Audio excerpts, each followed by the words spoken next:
What up, nation?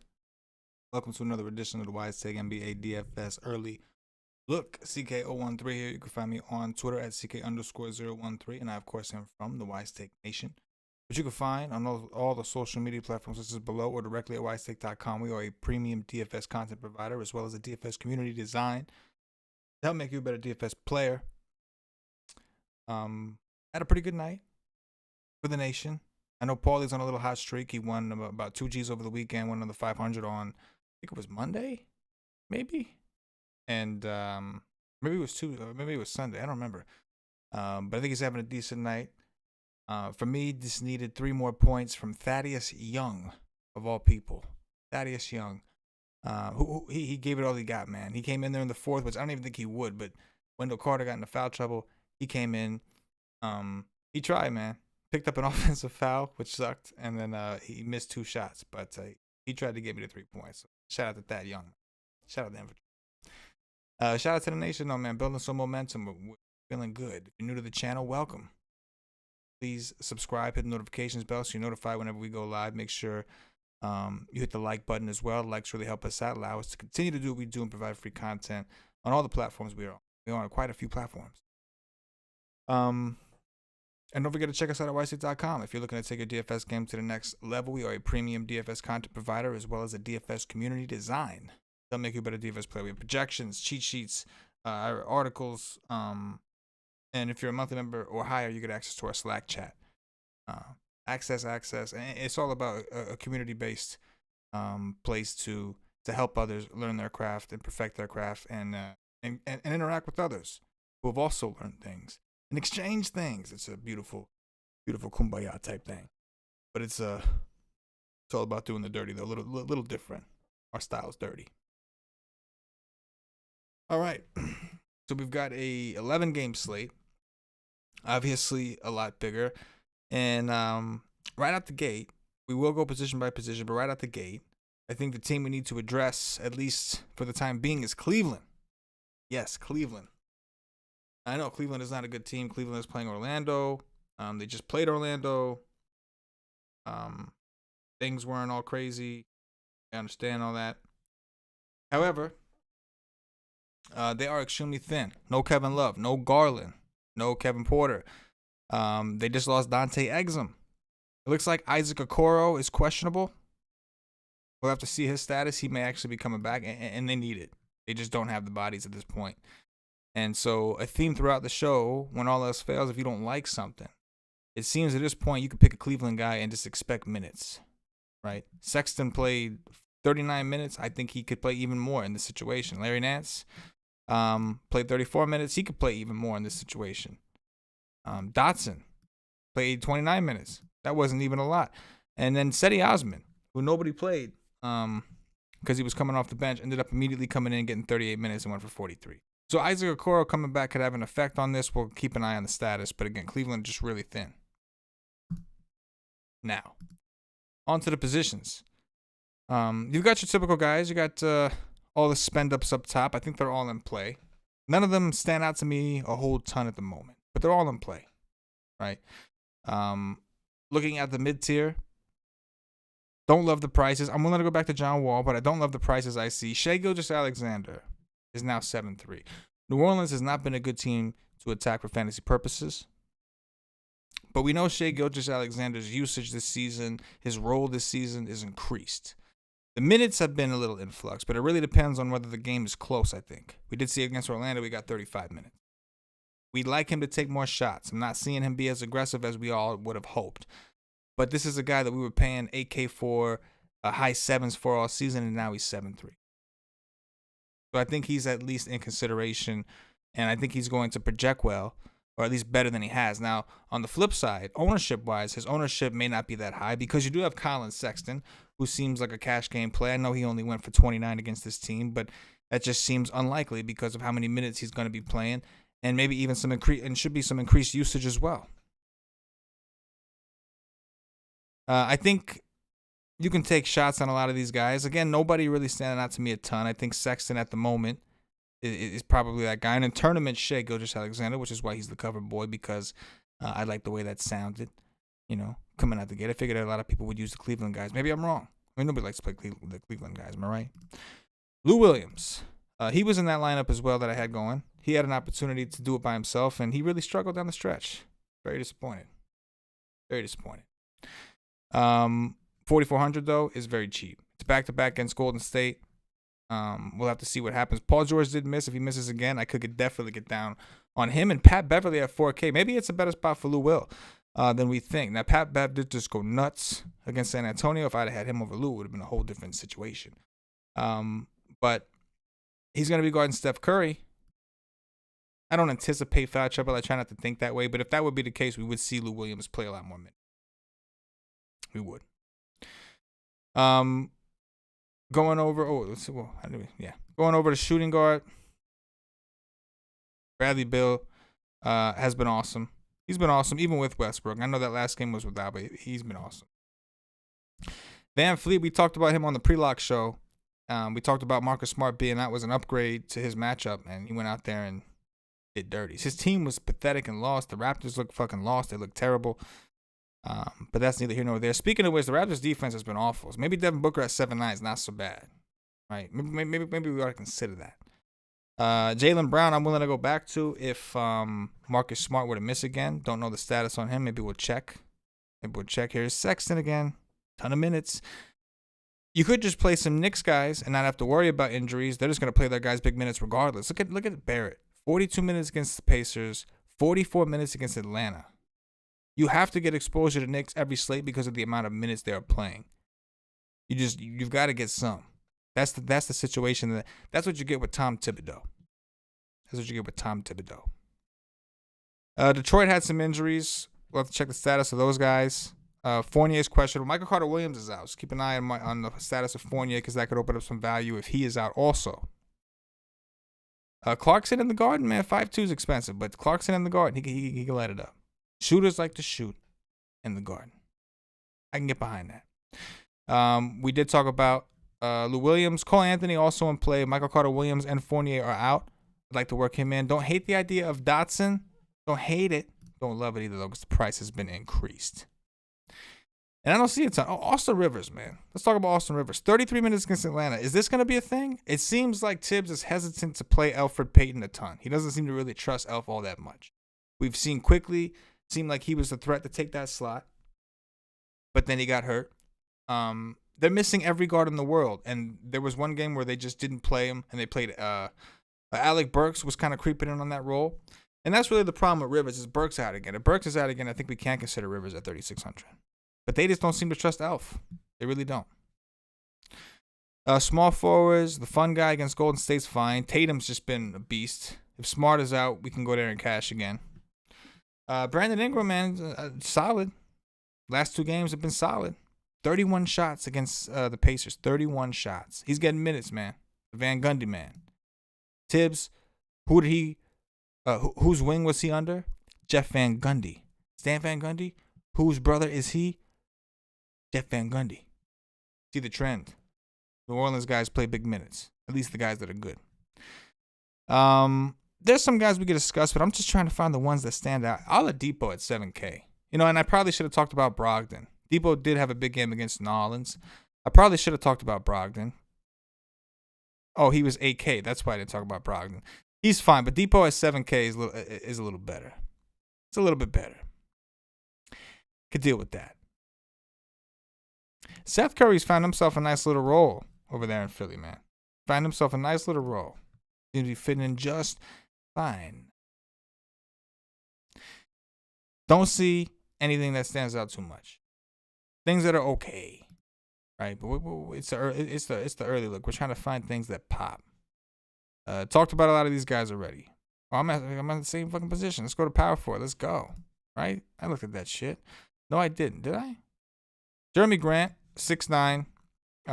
Every day. Doesn't matter if his team gets blown out. Every day, he's just putting up numbers. Check the status on Blake Griffin. But 25 shots, this guy's taking 20 shots 3 times out of his last, 5 games? Or 4 times out of his last 5 games? He's just taking a ton of shots.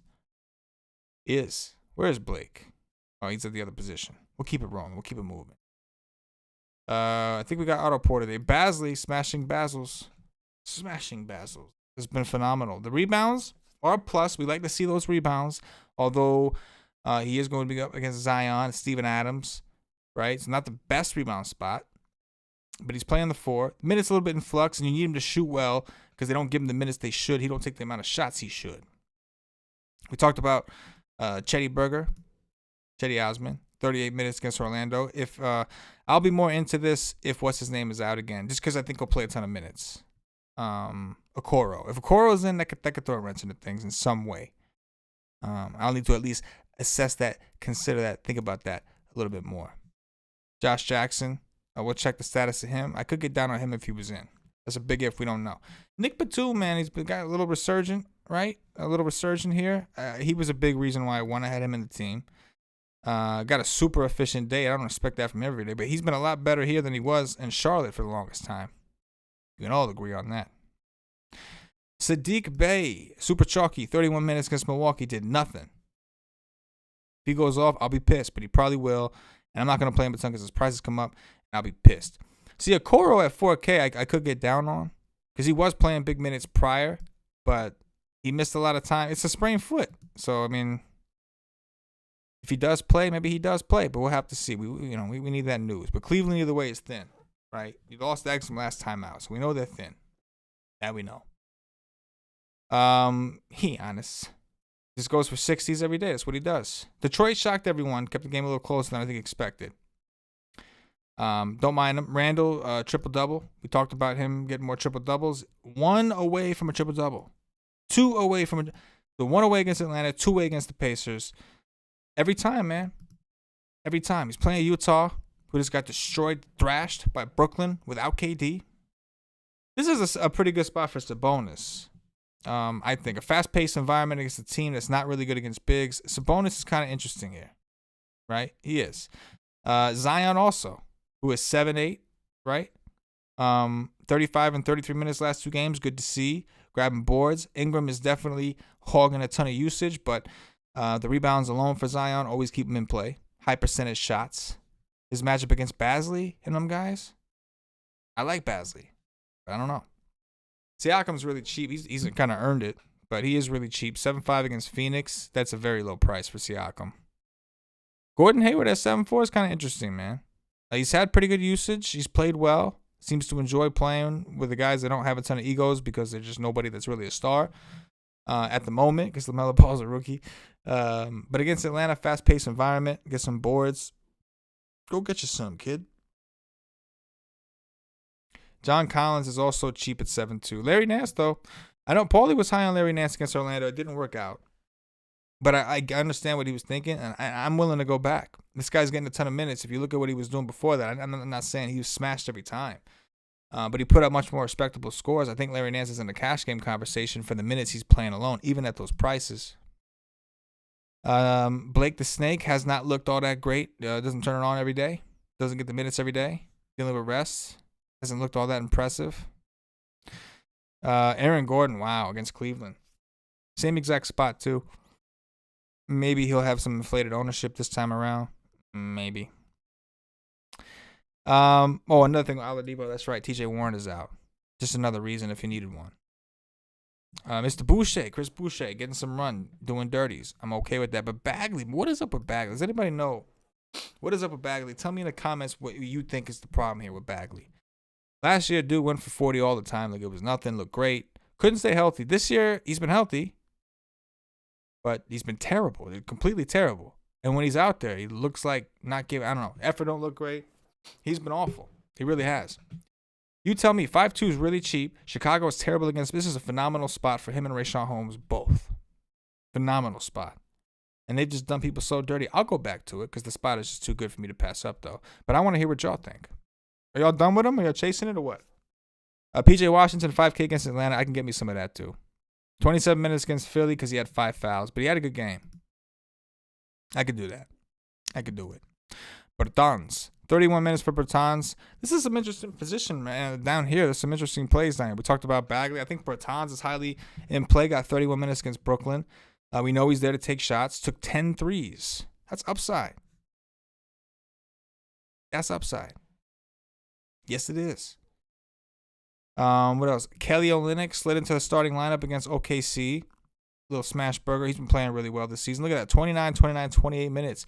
And now he's against his old team, Boston, revenge spot. I think I'm going to have some Kelly O. I like it down here. I like it down here more than I like it up there. We got good players up top, but they're all priced like ridiculous. We have players that really aren't priced that bad for the upside that they have. They may have a lower probability of hitting that upside because they're not just that kind of player. They're playing rough right now. But, you know, these guys up here, you obviously need massive scores from. These guys down here, you'll settle for like 30, 35 DraftKings points and you're happy. So I do like this tier a lot. That I do. Going over to centers. Smash spot for Joel Embiid. Anytime Joel Embiid's under 10K, I'm interested. Back-to-back games against, really 3 games in a row where he hasn't hit 50. That's a little alarming. The shot attempts are down, all that stuff. But I think this game should be close with Westbrook and Beal. I think this game could be close. It's definitely one of the game stackable games on a slate, just for pure upside. Not necessarily pricing, but pure upside. You would think that Drummond would be smashing every day, but even with their team super thin, they're just not committing a ton of minutes to Drummond for whatever reason in a contract year. That's got to bother him. I would think that bothers him. Bam Adebayo at 8.5. Not crazy about the price, but I think the matchup is fine. Right? Well, Thompson's down there. That could change the dynamic of things. We talked about Zion. Christian Wood kind of let me down a little bit against Dallas. Just needed a little bit more. He didn't play bad. Just needed some more rebounds. If he could have had 3 more, if he could have had the double-double, we would be in good shape. You know, if. Big if. 7.7. GPP only because of that price. You know, Gobert could really smash up on the Knicks. He's so big. He really could. But that's it. It's just rebounds with him. Just rebounds. That's it. Capella's okay. Okay, 5.9 for Rashawn Holmes. We could talk about this. 5 fouls against Golden State just didn't work out. I'm still interested. I want Bagley more, and I think Bagley will be more popular because he's cheaper. But I'm still interested in Rashawn Holmes. That game was a blowout from pretty much start to finish. Steph Curry was just knocked them out in the first half, basically. And then he had 5 fouls. So I think that we see a little bit more competitive version of him. We know that even Nurkic in like 20-something, like it's just 20-something minutes, just smashed against the Bulls. So I do like Rashawn Holmes at 5.9. Even though I think it's expensive, but I could do it. Plumlee only got 20 minutes in that last game, but he still did fairly well. So if he were to get 30 minutes in this game, I can get behind that. But I still like the Bagley Holmes situation more than anything. Tell me that game's late. Yes, that's some late night hammer action for us. I do like it. I will have those guys. Yes, I will. What else? Wiseman's not getting enough minutes. Thompson, I don't mind Thompson at 4.5. I really don't. I think they're going to need him on the court for Bam. He's their best bet with Bam out there. I don't mind it. Boogie Cousins, 4,300. Got 3 minutes against Dallas. What's going on, Boogie? Why are you there? You're not going to play him? I like Christian Wood. Don't get me wrong. I like Christian Wood just as much as the next guy. But I wanted to see Boogie. I've been rooting for Boogie, man. Rooting for him. McGee only got 14 minutes. He'd been getting minutes and smashing before that. Just tournament guys. But, I mean, right now, my takeaway is I really like the Kings guys, right? Not necessarily together. But Bagley and or Holmes, I don't know, one of those guys. And then we talked about Cleveland being really thin. I think Shai Gilgeous-Alexander has a really low price. But it's a big slate. We only touched on a few things. So make sure you go to WiseTake.com, get a day pass, try us out, $2.50, all it costs for a day pass. You don't get the Slack chat, but you do get access to all the content. The projections that I use, my projections that I make and use are downloadable. We got our cheat sheets, which are based off our projections. Paulie D's fast break sheet, which he gives his core play for cash tournaments. I write a core plays article where I go over the same for my own personal. And you get it all. And the pre-lock Wise stream, the pre-lock live stream, we call it the Wise stream, which we take you 45 minutes prior to lock. We start and we take you all the way up to lock to make sure you have all the latest news that you can, and we can discuss it together as a community in the chat on the show up until lock while we all build our teams together. It's a big, like I said, a kumbaya type situation. So go check us out at WiseTake.com. Like I said, a day pass is real cheap. You can try us out. That's going to do it, Nation. Please hit the like button. Appreciate y'all. For myself, the entire WiseTake Nation, as always, good luck. Yeah.